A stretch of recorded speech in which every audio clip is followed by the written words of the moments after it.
गुरुजी, आज के इस दौर में एक ऐसी समस्या जो लगभग लगभग 10 में से 6 या 7 लोगों को होती ही है, पेट से संबंधित। और इस रोग का नाम कहा जाता है अजीर्ण, जब ये रोग बिगड़ जाता है, जिसमें खाना ठीक से पचता नहीं है, बहुत सारी अंदर रोग उत्पन्न होने शुरू हो जाते हैं। तो सबसे पहले तो मैं ये जानना चाहूंगा कि अजीर्ण किस तरीके का रोग है और ये कैसे बिगड़ता है। देखिए, जब हम जीभ का चटकोरापन लेते हैं, हम्म। मैदे की चीज़ें, तली हुई चीज़ें, ये अजीर्ण की जड़ है। अच्छा। ये लीवर पे जाके ऐसे बैठती हैं जैसे खड़े पानी पे काई जमती है। हम्म।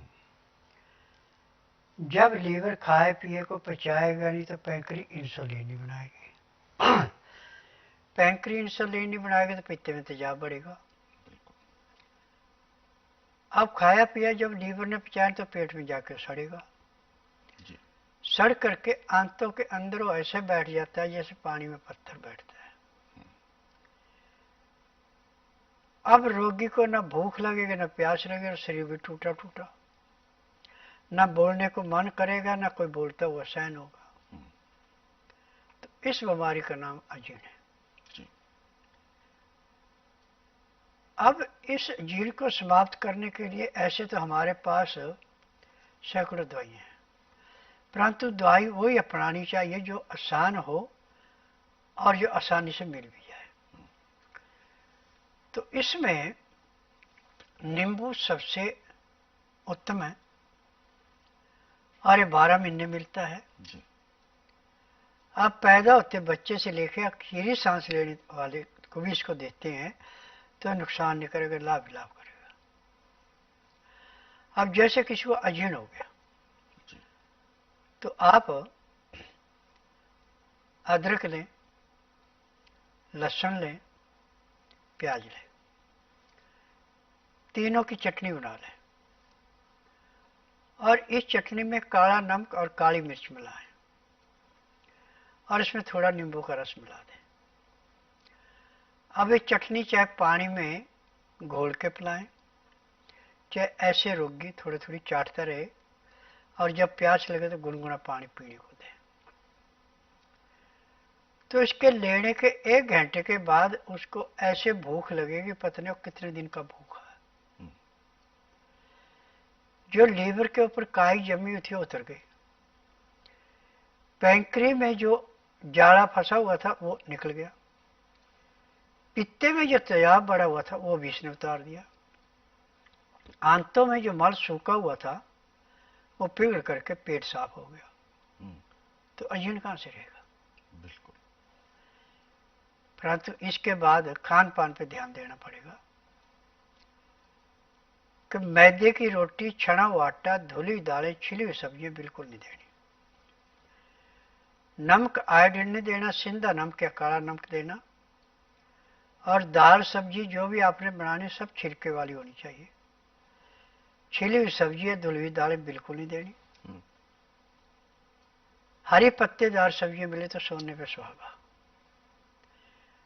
अब इनको पकाना आपने मिट्टी का बर्तन हो तो सोने पे सुहागा, नहीं तो आप पीतल का कलईदार या तांबे का कलईदार लें, अमोनिया का बर्तन नहीं लेना कोई भी।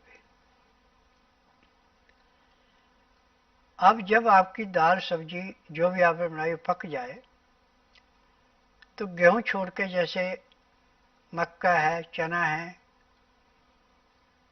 मूंग है, मोठ है, सोयाबीन है, जो भी अनाज आप इकट्ठा करना चाहे उसको इकट्ठा करके दरदरा आटा पिसा ले। पहले अनाज को धो लेना, धो के सुखा लेना। फिर तब जब इसका आटा पिसाना तो इसमें 50 ग्राम अजवाइन, 100 ग्राम तिल भून के मिला लेने। अब इस आटे की रोटी जो आपने बनानी है वो उतनी बनानी जितनी आप खा सके, बचानी नहीं। बचानी।